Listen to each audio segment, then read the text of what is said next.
কুড়মির কথাটা বলি বাচ্চাটা কুড়মির কথাটা বলবে কে? এই যে গুরুত্বপূর্ণ জায়গাটা আমরা কিন্তু ধরলাম। আমরা মমতা ব্যানার্জির কাছে ওই জায়গাটা যেটা আমি বলতে চাইছিলাম যে রিপোর্টটা পাঠান, কিন্তু রিপোর্ট যখন পাঠাইল তখন আমরা ডহর ছেঁকা করলাম। মন নিয়ে চলবেন, ডহর ছেঁকা করার পরে মমতা ব্যানার্জি বুঝতে পারলেন যে কুড়মিরা সরকারকে চাপ দিচ্ছে ডহর ছেঁকা করে। তখন আমাদের একটা রিপোর্টটা ওই যেটা সিআরআই সার্ভে করে তুলে আনছিল সেই রিপোর্টটা মমতা ব্যানার্জি পাঠাইল 16 সালে। 17 সালে কেন্দ্রীয় সরকার একটা অবজেকশন দিল কি, যদি অন্য কোনো আরো বক্তব্য আপনার থাকে, ফার্দার কমেন্ট এন্ড জাস্টিফিকেশন যেটার নাম, সেইটা পাঠান। সেই রিপোর্টটা মমতা ব্যানার্জি আজ পর্যন্ত পাঠায়নি। ভাবুন, 17 সাল থেকে আজ পর্যন্ত মমতা ব্যানার্জি পাঠায়নি। কেন পাঠায়নি? তার কারণ হিসাবে আমাদের কাছে বলছে না, কিন্তু কারণটা কি দেখাচ্ছে, লিস্টেড যারা আদিবাসী আছে, লিস্টেড তারা বাধা দিচ্ছে। ভাবুন, যারা লিস্টেড আদিবাসী আছে মানে বর্তমানে যারা তফসিলভুক্ত, তারা বাধা দিচ্ছে বলে আমাদের রিপোর্টটা যাচ্ছে। অঙ্কটা কি, আমাদের পূর্বের যে ভোট আছে সেই ভোটটা আমরা একত্রিত নই। ওদের কাছে খবর বা ধারণা লিস্টেড আদিবাসীদের যে ভোটটা আছে তাদের ভোটটা একত্রিত। কুর্মীদের যদি এটা পাঠায় তাইলে লিস্টেড আদিবাসীরা আমাদেরকে ভোট দিবে তৃণমূলকে। এই কারণে ওরা আটকায় রেখেছে। তাহলে আমরা কি করব? আমরা কি লিস্টেড আদিবাসীদের সঙ্গে গন্ডগোল লাগবো? লাগবো না। আমার হক অধিকার কেউ বলে আটকাতে পারবে? উচিত কি? কারো কোথায় আমি মানে আদিবাসীর যোগ্যতা আছে না নাই সেটা সার্ভে করে রিপোর্ট পাঠিয়েছে। সেই রিপোর্টের ভিত্তিতে নো অবজেকশন নিয়েছে মমতা ব্যানার্জি। কারণ মমতা ব্যানার্জির ক্ষমতা নাই এসটি করে দিয়া। ওর কি ক্ষমতা? এসটি সুপারিশ করতে পারে এবং নো অবজেকশন, যেটা মমতা ব্যানার্জি পাঠায় নিয়েছে। মমতা ব্যানার্জি আর পুচকিবার জায়গা নেই। ও কখনো বলতে পারবেন না যে কুর্মীরা আদিবাসী হওয়ার যোগ্যতা কুর্মীদের নাই, এটা কোনোদিনও বলতে পারবেন না। তাইলে মমতা ব্যানার্জি এখন বাধ্য যে কুর্মীর এই ফার্দার কমেন্ট এন্ড জাস্টিফিকেশনটা পাঠাইতে বাধ্য। তো বাধ্যটা করাবো কি করে? আমাদের সর্বোচ্চ প্রচেষ্টা আমরা প্রয়োগ করে দিয়েছি। যত যা অস্ত্র আছে আমরা প্রয়োগ করেছি। রেল টেকা, ডহর টেকা, দিঘির গিটিয়া, দিল্লি যাওয়া, কলিকাতা যাওয়া। তাইলে লাস্ট অস্ত্র কি? ওদের ভাতে মারতে হবে। ভাতে মারতে হবে। ভাতে মারতে গেলে ওদের ভাত ঘর কোথায়? ভোট। ভোটটাই ওদের ভাত ঘর না, অন্য কিছু আছে। মমতা ব্যানার্জির কি আছে? ভোটটা পাই মুখ্যমন্ত্রী, ভোটটা না দিলে মুখ্যমন্ত্রী হবে। তাহলে ভোটটা, এই ভোটটা কুর্মীর একজোট করতে হবে। আমাদের হারা জিতাটা কোনো প্রভাব নাই, ভোটটা একজোট করতে হবে। মনে করুন আমরা বাঁকুড়া জেলায় 1,20,000 কুর্মীর ভোট আছে। মনে করুন এই 1,20,000 ভোটটা আমি জানি কিছু কানাপাড়িকা লোক আছে। কানাপাড়িকা লোক ওরা দিবেন নাই। ওরা ওই ঝান্ডার দ্বারা ওরা তিরপল খায়, ঝান্ডার দ্বারাই ওরা ঘরে ঘর পায়। এইটা আছে না, ওরা দেয়াল, ওই ঝান্ডার জন্য দেয়াল লিখতে ওরা পয়সা পায়। আর কুর্মী করলে তো দেয়াল নিজের পয়সায় লিখতে হবে, হবে না? তাই ওদের ওইটা ভাবে ওরা 20,000 ভোট দিবেন নাই। তাহলে আমরা 1 লাখ ভোট পাবো। 20,000 ছাড় 1 লাখ ভোট পাবো। এই 1 লাখ ভোটটা আমাদের মানে অ্যাকচুয়াল 3টা বিধানসভায় আছে। ছাতনায় কিছু আছে, প্রায় 9টা গ্রাম আছে। ওইটা যদি বাদও দিই আমরা 3টা বিধানসভায় আছি। কোন 3টা? রানীগঞ্জ বিধানসভা যেটা আপনারাও পড়েন, রায়পুর বিধানসভা যেটা আমরা পড়ি, আর সিমলাপাল মানে যেটা তালডাংরা বিধানসভা, সিমলাপালের কুর্মীতে পড়ে। রানীগঞ্জ বিধানসভা 6,000 না 10,000 কিছু একটা ভোটে তৃণমূল জিতে আছে। 6,000। রায়পুর বিধানসভা 15,000 কাছাকাছি জিতে আছে। তালডাংরাও 5 থেকে 6,000 ভোটে জিতে আছে। এখন আমরা এই 1,20,000 ভোটের মধ্যে 1 লাখ যদি পাই, আমরা রানীগঞ্জে যদি 30,000 পাই, রায়পুরে যদি 20,000 পাই, শিমলাপালে যদি 15,000 পাই, আমি সর্বনিম্নটা ধরছি, যদি পাই, এই ভোটটা কিন্তু সাচ্চা ভোট। ওই 14 ভোট লাগে সাচ্চা ভোট বটে না, ওইটা মানে সব কিছু মায়া মমতা ত্যাগ করে ভোটটা দিবে তো কর্মীকে। এই সাচ্চা ভোটটাই ভাবুন, রানীগঞ্জ বিধানসভাকে কিন্তু আমরা হিলাই দেব, হিলাই দিতে পারবো। আমরা যদি 30,000 ভোট পকেটে থাকছে, কখন কাজে লাগাবো? এটা আমরা তো এখানে জিততে পারিব না। কিন্তু ভোট তো আমরা 1 লাখ নিয়ে দেখাবো। ভোটটা আছে আমার পকেটে 30,000। এই 30,000 ভোটটা নিয়ে আমরা বুক ফুলাই ঘুরে বলবো, তুই ফার্দার কমেন্ট জাস্টিফিকেশন পাঠাই যে 30,000 তোকে দেব। সোজা বাংলা। যদি না পাঠায় আমরা তো আর ভোটে নামাবো না। তখন বিপরীত কে দেব? কোন বিপরীত? যে জিতবে। কে জিতবে সেটা আমরা দেখব। বিজেপি। বিজেপিকে দেব। বিজেপিকে বলবো ভোটটা দিব এই শর্তেই, তোর ক্ষমতা আছে রাষ্ট্রপতিকে দিয়ে কুর্মীকে এসটি করান, আইন আছে তো। 342-এর উপধারা দুটোই, একটা হচ্ছে রাষ্ট্রপতি রাজ্যপালের পরামর্শ অনুসারে করতে পারে, তো সেই মতে ডাইরেক্ট বিজেপি করুক। তার আমাদের উদাহরণ আছে, উদাহরণ আছে। আমাদের গোড্ডা একটা ব্রাহ্মণ জাত আছে জম্মু কাশ্মীরে, সেই ব্রাহ্মণ জাত থেকে সরাসরি এসটি করেছে কেন্দ্রীয় সরকার। 370 ধারা উঠাই দিয়েছে, বিল আইনে। তাহলে অর্ডিন্যান্স জারি করে যে কোনো সময় রাজ্য কেন্দ্র সরকার বিল আনতে পারে, কারণ একক সংখ্যাগরিষ্ঠ সরকার আছে, করতে পারে। তাহলে ওরা যদি করিয়ে দেয়, আর যদি শুভেন্দুর মতো আছে গাইলে অত মনে খেলব। দিলীপ ঘোষকে কেমন করল? কাপড় খুলে দিব বললো, ভিক্ষা ছাড়া হয়ে গেছে, কোথাও দুর্গাপুর যেতে দিয়েছে। কারণ জানে দিলীপ ঘোষকে ভোটে যদি দাঁড় করি খড়গপুরে, কোনো কুর্মী একটাও ভোট দিবে না। তাইলে ওকে দাঁড় করতে হইলে কুর্মী যেখানে নাই ভিক্ষা ছাড়িয়ে হইল না। তো শুভেন্দু অধিকারী এখন আসি করে চাচ্ছে, অজিত মাহাতো বলছে ভোট কাটুয়া। বাপুতে ওঠে কুর্মীর ভোটটা, বাপুতে ওঠে। ভাবুন, নিশ্চয় এতদিন তো কুর্মীর ভোট বিজেপি থাকে না, তৃণমূল, সিপিএম, ফরওয়ার্ড ব্লক এরাই নিয়েছিল। তাই তোকে ভালোবাসে কুর্মীর ভোটটা দিয়েছিল বিজেপি। কি জন্য দিয়েছিল?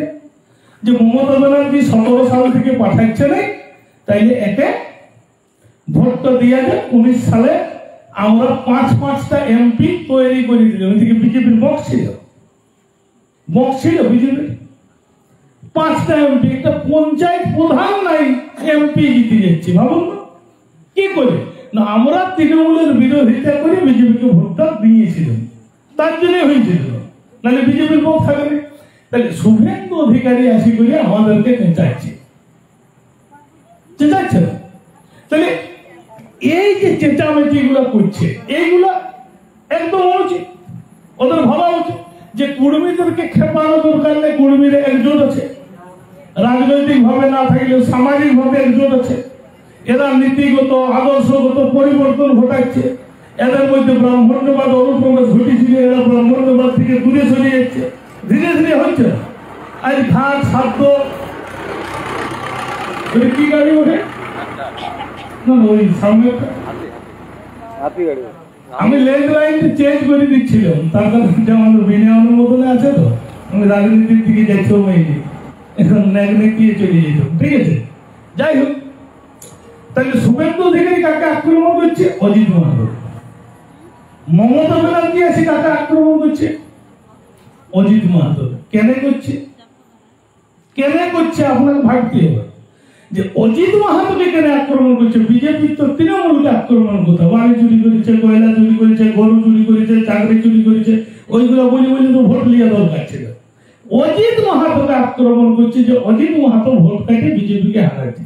তো তোর যদি এত জল লাগছে, অজিত মাহাতো তো ভোটে সব করে না হয় না, কুর্মীকে এসটি করোস নাই বলে না হয়েছে, করে দিলেই তো পারতিস।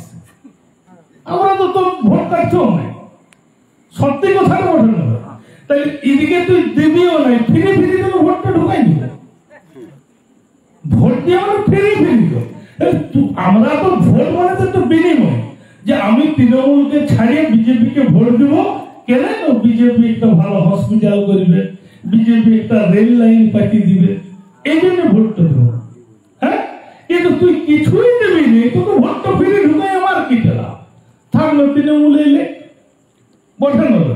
লক্ষ্মী ভান্ডার দিচ্ছে, যদিও লক্ষ্মী ভান্ডারটা আমার টুটিতে পা দিয়ে দিচ্ছে। আমার এই ইলেকট্রিক বিল জানেন তো 3 টাকাটা 9 টাকা হয়ে যাবে। লেন না, আপনি কত লক্ষ্মীর ভান্ডার দিবেন? হ্যারকেল গুলো ঘরে খুঁজে রাখুন, কোন গুহালে টাঙ্গা আছে। আর কোন কুড়মি বিল দিতে লাগবে, একদম বলছি কোন কুড়মি বিল দিতে লাগবে। 9 টাকা 1 ইউনিটে হইলে কোন কুড়মির ঘরে বিল দেওয়ার ক্ষমতা নেই, মাস্টারমশাই হয়তো দিতে পারবে। বাকি লোক পাইবে, সাধারণ কুড়মি, গাছ কাটা কুড়মি পাইবে। তাহলে হ্যারকিন সেটাও আরো 100 টাকা লিটার ক্যালসিয়াম কিনতে লাগবে, ওই সন্ধ্যার আগে খাইয়ে ঢাকা দিয়ে দিতে হবে, বুঝলি? তাছাড়া আর উপায় হবে না। ওই ইলেকট্রিকের বিলটা বাড়াই আপনাকে লক্ষ্মীর ভান্ডার দিচ্ছে। কি করে? হেলিকপ্টারে উড়িয়ে আসছে, জানেন তো? হেলিকপ্টারে উড়িয়ে আসছে কে? অভিষেক ব্যানার্জি। পাশে কুর্মীরা ঘেরে, ইয়ার আগে তো ঘেরেছিল, রাস্তায় এলে ঘেরছে না কুর্মীরা। হ্যাঁ, হেলিকপ্টারে আসছে। কার টাকায় হেলিকপ্টার আসে জানেন? কার টাকায় হেলিকপ্টার আসে জানেন? আমার আপনার টাকায়। কোন টাকাটা? প্রত্যেক ছা দোকান যায় না মোট, এই গায়ে তো সবজি বাজার নাই, বাইরে যায়। 100 টাকা একটা ছাকে যদি আমি কিনতে দিই সবজি, ওই ছাটা 70 টাকার কিনে 30 টাকাও বাড়াবে কি? কেন বাড়াবে? লটুয়ারি কিনবে। যদি 1 কোটি টাকা পাই প্রত্যেক ছা, আমিও কিনি, যদি 1 কোটি টাকা পাই, কিন্তু 1 কোটি জীবনে আমার আপনার উঠবে। কার উঠবে জানেন? অনুব্রত মন্ডলের ব্রিটিশ। কার উঠবে জানেন? ওইখানে জীবন কৃষ্ণ সাহার বউয়ের। ওরা তৃণমূলের নেতা, তৃণমূলের সাথে চুক্তি আছে ওই লটুয়ারি কোম্পানি। মাঝে মাঝে একটা করে দান দিবে 1 কোটি করে, আর ওইটা দেখে লোভে বাকি সবাই যাতে ঝাঁপায়। এখন প্রত্যেক মোড়ে টেবিল আছে, কর্মসংস্থান একটাই মমতা ব্যানার্জি করেছে, সেটা হচ্ছে লটুয়ারির টেবিল। আর ওর পিছনে একজন বসে থাকে বিকে না। তাহলে কর্মসংস্থান এইটা করে যায়। এইটার বিনিময়ে ওই হেলিকপ্টারের ভাড়াটা দিয়েছে ওই লটারি কোম্পানি। 600 কোটি টাকা। কুড়মি ছা গুনতেই লাগবে ওটা শুনলে। 600 কোটি টাকা মমতা ব্যানার্জিকে ইলেকট্রন বন্ডের নামে দিয়েছে, সেই টাকায় ভাইপো হেলিকপ্টারে ঘুরে বইছে। আর নরেন্দ্র মোদীকে হেলিকপ্টারের ভাড়াটা আমিয়ে দিচ্ছি। প্রেসারের ওষুধ যে খান, কত করে একটা ওষুধের? প্রেসারের ওষুধ খান না এমনি? প্রেসারের ওষুধ যারা খায় 70 পয়সা দাম। যারা প্যারাসিটামল জ্বরের ওষুধ খান 70 পয়সা দাম। এই ভোটের পরে ওর দাম কত হবে জানেন? 7 টাকা। কারণ কি? নরেন্দ্র মোদী যে ভোটটা লড়ছে, ওই টাকাটা ওই ওষুধ কোম্পানি ওকে দিয়েছে 1600 কোটি টাকা। ইয়াকে 600 কোটি টাকা, ওকে 1600 কোটি টাকা ওইটা দিয়েছে ওষুধ পার্টি। ভ্যাকসিন নিয়েছে, ওই ভ্যাকসিন পার্টিগুলো ডুপ্লিকেট ঢুকাইছে, তার জন্য অত টাকা দিয়ে নরেন্দ্র মোদীকে কিনে নিচ্ছে। এইভাবে রাজনীতি চলছে। আর আপনি ভাবছেন বিরাট ব্যাপার, ওই 10,000 আনিছে, ওকে জিজ্ঞাসা করবেন বিজেপির নেতা আছে না? কিন্তু কেউ তৃণমূলের নেতা কেউ আছে না? ওনাকে লিখতে কিন্তু দিয়েছে 10,000। আপনি ভাবছেন ওরা নিজের পয়সা নিচ্ছে না, ওকে দিয়েছে। এখানে হিলবান যে ওদের অফিস আছে, মূল্যায়নে আছে নাকি আপনাদের অফিস গুলো, সেইখান থেকে ওকে দিয়েছে, সেই টাকায় ও লিখছে। তাহলে এরা দেশের কোনো কাজ করবে না। আপনার গায়ের কালো ভাত যদি দরকার হয় ও বলিবে, টিকল সারানোর কোথাও বলিবে কেন? কারণ পাইপটা ওকেই বইতে হবে। ওই ভয়েও বলিবে না যে আমার গায়ে টিকল খারাপ আছে, পাইপটা তো মিস্ত্রিতে আনিবে নাই, বলিবে গায়ের লোক টাইমটি হোক। তাহলে ওই নেতা কিন্তু আনিবে না। এইরকম সিচুয়েশন। আর এরা যতগুলা আছে দুশনা মানবে, ওই রেশনের আটা খাইছেন কেউ? কেমন লাগে? তিতিয়া, বালি এইসব লাগে না। খাদ্যমন্ত্রী বটে, খাদ্যমন্ত্রী বটে, জানেন না? তাহলে খাদ্য আটাটা আসছে সেটাই যদি বালি ঢুকানো আছে, ওই ভোটের প্রচার যেদিন আসবে গোমা কাকিদের বলছে, যদি বাই চান্স আসে এখানে ওই আটাটা রুটি করে যে দিদিমণি আপনার একটা রুটি খেতে হবে, এইখানে বসায় খাওয়াবে, যে আপনি এই ডিপার্টমেন্টের মন্ত্রী, আপনি এই খাবারটা দিয়া করাচ্ছেন, আপনি খাইয়ে দেখুন, জোর করে না খাইতে পারি বল, জোর করে খাও। কেন প্রতিবাদ করেন একজন মন্ত্রী হিসাবে? আমরা কি পশু? বাজারের লোক কয়েক কৌশলটা দেখুন, আটাটা রেশনে আনছে, এগুলো বস্তা নেই কিনতে আসে এখানে, হ্যাঁ 17 টাকা না কত করে বিকে,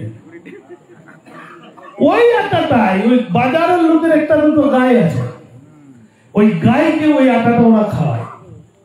তাহলে ওদের গায়ের সমান আমরা মানুষ।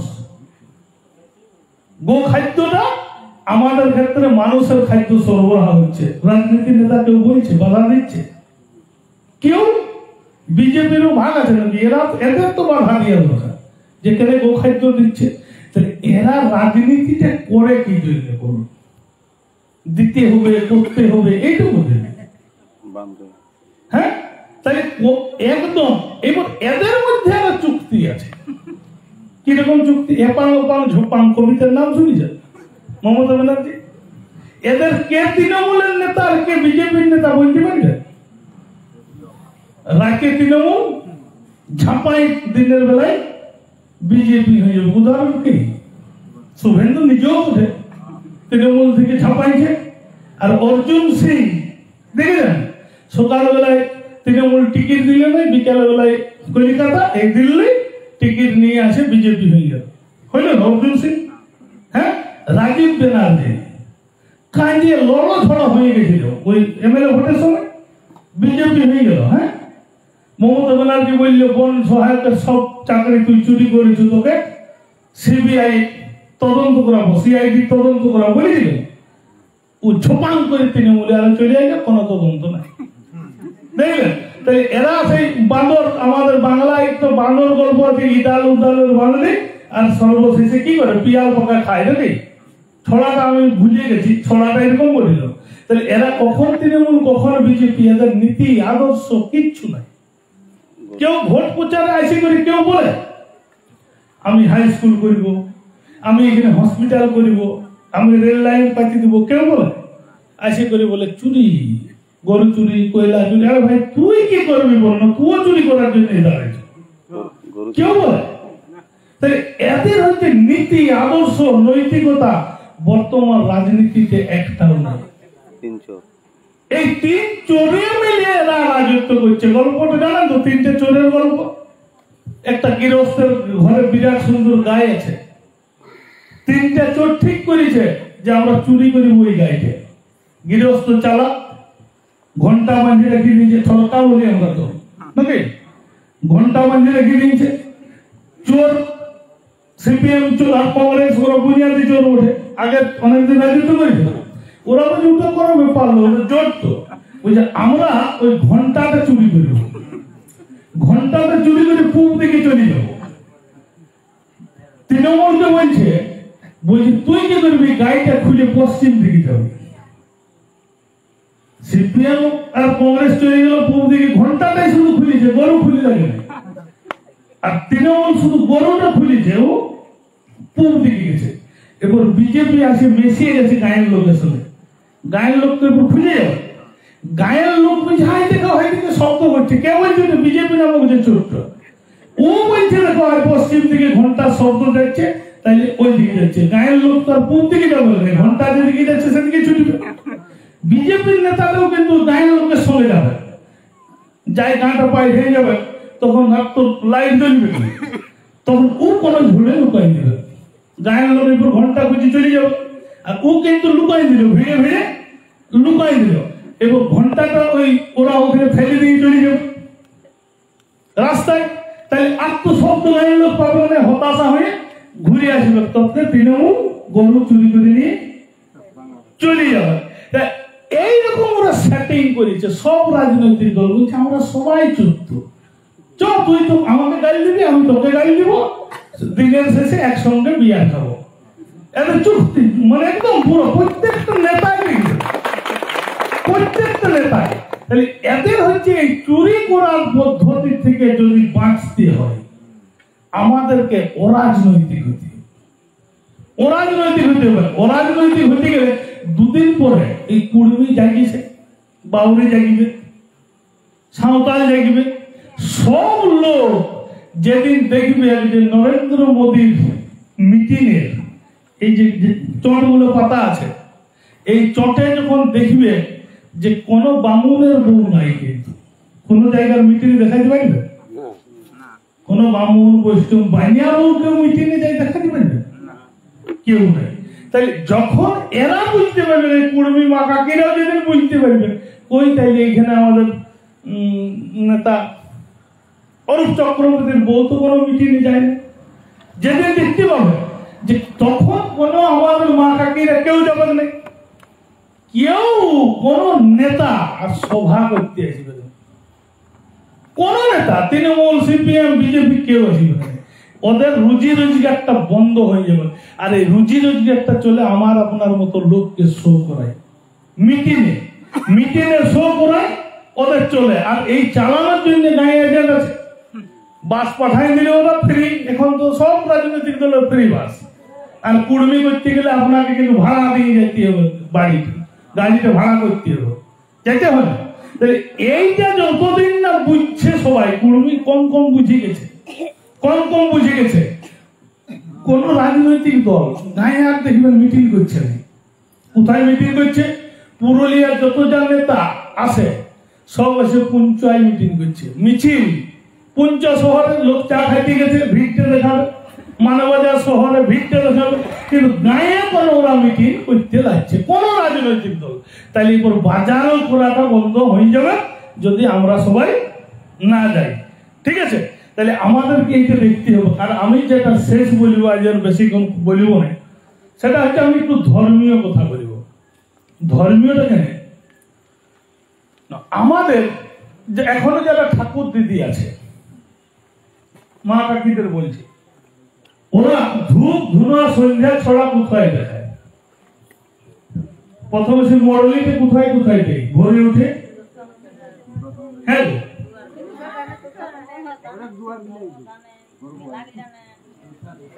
যতদিন খামারে ধান থাকে ততদিন খামারও দেয়। তারপর গরু গুহালের সামনেটাও দেয়, নাকি? ছাগল গুহালের সামনেটাও দেয়, মুরগি গুহালের সামনেটাও দেয়, তুলসা থানাও দেয়। আর যেদিকে বাড়ি দিকে বাইরে সেটাও দেয়, পুলি দিকে বেঁধে সেটাও দেয় ভোরবেলায়। আর সন্ধ্যাবেলায় ওই জায়গায় অন্তত নবটুকু করে, মাথা মানে হাঁটু গালে তুলসা থানে, কিন্তু বাকি সব জায়গায় এরকম এরকম করে। ওটা আমি দেখেছি আমার বুড়া দিদি যতদিন বাঁচিয়েছিল, আর মা আছে, মায়া করে। তো এখনকার দু একটা ফৈচ্য চামড়ার বউ ঘরে ঘরে আসিছে, নাকি? ওরা এইখানে আসে না, ছড়া দিতে আসে না? হ্যাঁ, যেখানে দুর্গা থানা আছে সেখানে দুর্গা থানা যায়, যেখানে কালী থানা আছে যায় না। তো ওই বউটার যদি বেটার শরীর খারাপ কোনোদিন হয়, হবে কি? মানুষ মাত্রই শরীর খারাপ হবে, শরীর খারাপ হয়। তো ওই বউটাকে বা ওই ঘরের লোকটাকে এইখানে আসি করে যদি বলে, দে ঠাকুর দে হরি 200 টাকা, আমার লাতের বেটার শরীর খারাপ হয়েছে, মাথা ঠুকে মরিয়ে দিল, পাবে 200 টাকা? হরি দিবে? দুর্গা দিবে? এই জন্য আমার ওই বুড়া দিদি এইখানে ছড়া দিতেও আসেনি, সন্ধ্যা দিতেও আসেনি। আমার দিদি কোথায় দিয়েছিল? খামারে। খামারে কেন? কোন খামারে? যে খামারে একবার মাথাটা ঠুকিয়ে দিলে 1 বস্তা ধান 600 টাকা হবে। দিল কোথায় দিয়েছিল? মুরগি গুহাইলে। একটা মুরগি ছাড়া বলে ফুকুরোচ্চ করে ডাকিবে, বলবে যা আমাকে বিকে দাও, তোর বেটার ট্রিটমেন্ট করে, বলবে 1200 টাকা মুরগি ছাড়ার দাম, এখন তো দামে না, বলে না? যে ছাগল গুহাইলে দিয়েছিল, ছাগল খাসি এখন 8000-এর নিচে নাই, বুঝলেন না? বেটাকে লাতিকে ভ্যালুর নিয়ে যাওয়া যাবে, গরু হালকা বিকে দিলে। তাই আমার ঠাকুর তো কোনখানে ছিল? কোনটা আমার মন্দির? ওই গুহাইটা মন্দির, ওই খামারটা আমার মন্দির ছিল, ছিল না? তাহলে আমি সেটা ভুলে যাচ্ছি। তার জায়গায় এগুলো হচ্ছে আমাদের ফুলমা বলে। এই আমার ভাষা বুঝে না, ইয়ার জন্য একটা এজেন্ট লাগবে। এই আমার ভাষা বুঝে কি? মনে করুন আমার 44 বছর বয়স, আমার যেদিন জন্ম হয়েছে, ভাবুন, আমার কুদমাগড়ে ঘর, রানীবাগ হসপিটালটা আমাদের নয়, আমাদের হসপিটাল হচ্ছে রায়পুর, 20 কিলোমিটার দূর, তাও আমাদের গাঁয়ের লোক রানীবাগ হসপিটাল জানে। তো আমাদের এই রানীবাগ মানে যে রাস্তাটা এখন কম ভালো, তখন শুধু বড় বড় পাথর ছিল, ভাবুন গল্পটা। তো আমার মা আমার জন্মের সময় যখন প্রসব যন্ত্রণায়, মাদের তো প্রসব যন্ত্রণা একটা বিরাট, মৃত্যুর সাথে বাঙ্গা লড়ার মতো নাকি। তো আমার মা যখন প্রসব যন্ত্রণায় ছটফট করছিল, তখন মানে দুলিয়ে ছাড়া তো আসার উপায় ছিল না, কারণ এখন 102 অ্যাম্বুলেন্সও থাকে না। তখন আমার ঠাকুর দিদি মানসিক করেছে, হসপিটাল নাই, কোথায় যে মানসিকটা করেছে। ঠাকুর দিদি এইখানে এসে বলে নাই, দেখো যদি আমার বৌমা ঠিক থাকে, আমার লাতি বা লাতিনাটা যদি ঠিকঠাক হয়, তাহলে আমি একটা হরিনামের দল দিব। আমার দিদি বলে নেই, আমার দিদি বলে না, এটা তো মা কালী, তোর মূর্তিটা 80 বছর করে দিব যদি আমার বৌমা সুস্থ থাকে, লাতি লাতিনাটা সঠিকভাবে হয়। বলে নেই। কেন বলে নেই? কেন বলে নেই? ইয়ার কাছে আসে বলতে গেলে একজন এজেন্ট ধরে আনতে হবে বাইরে থেকে, ওকে আনতে আনতে বৌমা পটল তুলে বসে থাকবে। তো তখন আমার ঠাকুর দিদি টপ করে যে ডুব দিয়েছিল কোথায়, গাড়িয়ায়। আমাদের তো গাড়িয়ায় বলে নাকি, যাদের নদী আছে জোর আছে, আমাদের গাড়িয়ায় আছে, গাড়িয়ায় বলে। তো সেইখানে গাড়িয়ায় ওই ভিজা কাপড়টা দিয়ে ছুটি গেছিল কোথায়, গোরাম ধারে। সেই গোরাম ধারে বলেছিল, দেখমা গোরাম বুড়ি, যদি আমার বৌমা মানে সুস্থ থাকে এবং লাতি লাতিনাটাও যদি সুস্থ থাকে, তো তোকে 1 মুঠ কিছু দিব। এটাই মানসিক করে না, মানসিকের নিয়মটা এরকমই করে। হ্যাঁ, তাহলে সেইখানে আমার ঠাকুর দিদি বিশ্বাস করেছিল কাকে, ওই গোরাম বুড়িকে। কারণ জানে আমার ঠাকুর দিদি জানতো যে গোরাম বুড়ি আমার ভাষা বুঝে, গোরাম বুড়ি আমার ভাষাটা বুঝে, তার জন্য বিশ্বাস করে ওই ঠাকুর থানকে গেছিল, ওই কালীঘরে কারো কাজ যায় না। গেছিল কি আমাদের গুহাইল পুজো এখানে হয় না, হয় না? তাহলে গুহাইল পূজার সময় কি করে, আমি 11-এ পড়ি, বাপ সারা রাত ওই ঝাঙ্গড়িয়া খেলিয়েছে, আসেই নেই, মা বলছে গুহাইল পূজাটা করতে হবে। তাইলে আমি বললাম, মানে তখন কম বয়স, মুরগি তো কুড়মিদের ঘরের মুরগি, তো ঘরে চাষ কিনে আলোয় আগের রাতে ঢাকাইছে, সে ক্রাও ক্রাও করছে, ভালো তো ধরতেও পারছি মুরগিকে। মা সেইখানে দিয়েছে, বুঝলে চোরা বলে দিতে হবে। আমি বলি, হ্যাঁ আমি কিছুই জানি না, বুঝি চোরা না। দিয়ে আমি ওইখানে নিয়ে গেলাম, মুরগি তো সে চিপিয়ে ধরেছি, পাশে পুচকে পড়ে, তাহলে মুরগি খায় না, মুরগি খায় না। আমি মাকে বললাম, মা আমি এত যত্ন যে মুরগিটাও তো ইচ্ছে নাই, বলি হবে না। বলছে ঠিক আছে দাঁড়া। মা আলে, মা সেখানে আরেকবার সেই কাপড়টা গলায় এরকম করে নিয়ে করে বলছে, দেখ মা খাবি তো খা, লাগে 80 বছর তোকে পূজায় দেবো। এইটাই নাকি মন্ত্র, মুরগিও চলল, বলিও হইল। দেখুন কত সুন্দর মন্ত্র। এই যে মন্ত্র, ওর মনটা পাওয়ার জন্য তো মন্ত্র। আমি বিয়া করতে গেছি, সিঁদুর ঘষার সময় বামুন কি বলছে, যদি দম হৃদয় তব তদস্তু হৃদয় মম, মানে তুই যদি আমাকে হৃদয় দিস, মানে ভালোবাসিস, তাইলে তোকে আমি ভালোবাসবো। তো এটা বলতো বামুনটা জানতে হবে। হ্যাঁ গো, আমি তো বউটাকে সরাসরি বলবো, দেখ তুই যদি ভালোবাসিস তোকে খাইতে কাপড় চোপড় দেবো, আর না বাসলে ফেজিয়ে দেবো। হ্যাঁ, আর বউটাও তো বলতে পারবে, লে মোড়া তুই যদি খাইতে দিস থাকলে, নাহলে চললি ঘর বাড়ি, কিন্তু বলতে পারবে।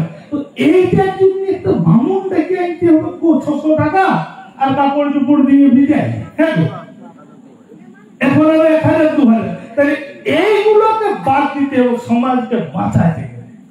তাইলে কি করতে হবে, আমাদের ভগ্নিপতি তো আমাদের ফ্রি কাপড় চোপড় একটা তো লাগবে, ভগ্নিপতিকে আনে তো কাপড় চোপড় দিতে হয়। তাহলে সেই ভগ্নিপতিকে দিয়ে আগে আমাদের আম বিহা মহুল বিয়া হইতো, ওইখানে সেই কান থেকে নখ পর্যন্ত একটা সুতো 2 বার ঘুরাই ওইটা বাঁধিয়ে দিত, মহুল দিয়ে বউটার কাছে, আর আম পাত দিয়ে আমাকে বাঁধিয়ে দিত নাকি। ওইটা দিয়ে আমাদের বিয়া করতো, সব আরামসে সংসার করতো। আর এখন বামুন দিয়ে দাদা ছাড়ি বাড়ি দিয়েছে। হ্যাঁ গো, আর নিয়ে পালানো গুলো তো কোনো লোক দরকার হচ্ছে না, আর তো পানি পুঁথি কিছুই দরকার হচ্ছে না, হচ্ছে কি? তাহলে আমাদের সিস্টেমটাকে বজায় রাখলে সমাজটা বাঁচবে, সমাজটা বাঁচবে। কেন বাঁচবে বলছি, আপনার সেই সুতাবন্ধা ঠাকুরের পুজো করেন না? হ্যাঁ, ঘাসবন্ধা ঠাকুর। এইটা দিয়ে আমি শেষ করব। তো কোন সময় ঘাস বাঁধা হয়? সেই শ্রাবণ মাসের শেষ, ভাদ্র মাসের প্রথম সোমবার, হ্যাঁ, ওই আষাঢ় মাসের শেষে ওই সময়টা। ভাদ্র মাসে ঢুকে যে ঘাস কাটার সময় দেখেছি, তাই শ্রাবণ মাসেই ওঠে নাকি? তো ওইরকম মনে করুন, ওইরকম সময়ে আমাদের চাষের সময় থাকে, হ্যাঁ নাকি? তো বউটা বলছে আমাদের তো অম্বিকানগর ছাড়া ওইসব পুজো আগে হতো না। এবার তো মানে আবাস যোজনার ঘর পায় না, বিপদদারিণ ঠাকুর পাইছে, ওর কোথাও মন্দির আছে? আবাস যোজনার ঘর নাই, ওর আধার কার্ডও নাই, আছে কি? ঠাকুরটা ঠিক আছে, কুষ্টিও নাই, কিন্তু পুজো আর ইচ্ছে জানি। তো বউটা বলছে এগো আমি বিপদদারিণী পুজো দেবো, 500 টাকা দেয়। আমি বলি পয়সা তো নাই গো, তাইলে মুরগি ঢাইতে বিকবি, যে 500 টাকা বিকিল, বিক্রি করে পূজা দিতে গেল। এখন ঘটনা হচ্ছে বউটা উপাস দিলেই মাথা বাজে, উপাস যখনই দেয় বউটার মাথা বাজে। উপাস দিয়ে যথারীতি 100 টাকার ফল, 100 টাকা টোটো ভাড়া, 200 টাকা বামুন দিয়ে 500 টাকা খতম করে ও পূজা দিয়ে চলে আসে। আসে করে কি করলো, সে মাথা বাজছে, খাইতে শুয়ে দিয়েছে, দুয়ারে খাইতে আছে, থালা কিন্তু আছে, সেই ঘাসে বাঁধে অনেকগুলো সুতো নিয়ে আছে।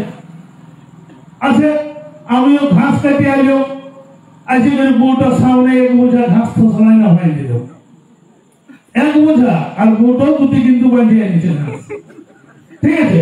আমি বললাম এগো এই ভাদ্র মাসের মানে দমে গরম, বেনগো ঘটি জল আইলে গেল ঘাস কাটে। বউটা বলছে মোড়া দেখতে পাচ্ছ না আমি পূজা দিয়ে আইলেও মাথাটা বাজছে, ঘটি জল গোড়ায় খাইতেও যাচ্ছ। বউটা আরামসে গুলি দিল। আমি আর একটু ঘেঁষাই বসিলাম বউটার পাশটায়, বলি যদি জলটা দেই, বুঝলে? দিয়ে ওই বউটার কাছে ঘেঁষাই বসার পর লাউ তাইলে আগিয়ে দিচ্ছি, জলটা আইলে আরো থসলাই দিল, মানে উঠছে আরো জল উপর দিকে পড়ে গেল, মানে রাগটা ওর মাথা বাজায়, ঠাকুরে নাই মাথা বাজছে, সেইটার জল কোন রকমে খাইলো, আর একটু সামনে গায়ে ঘেঁষাইলো। তখন দেখছি বউটার রাগটা কমিয়ে গেছে। দিয়ে বলছে দাও হাতটা বাড়ানো, দিয়ে বাড়াইলো, বাড়াই দিতে বাঁধিয়ে দিলাম। বউটা খাইটার থেকে উঠিল, উঠতে আমি খাইতে শুয়ে দিল। আমিও তো হারিয়ে গেছি, যথারীতি ওই ঘাস বোঝা থেকে ছাগল তো খাইতে এসেছে, আমিও শুয়েছি, খাইটার থেকে লাগাই পাই গেল, ঘাসটা কিন্তু ছাগলে খাইয়ে দিল, আমার ঘাসটাও খাইয়ে দিল, যেটা হাতে বাঁধা আছে।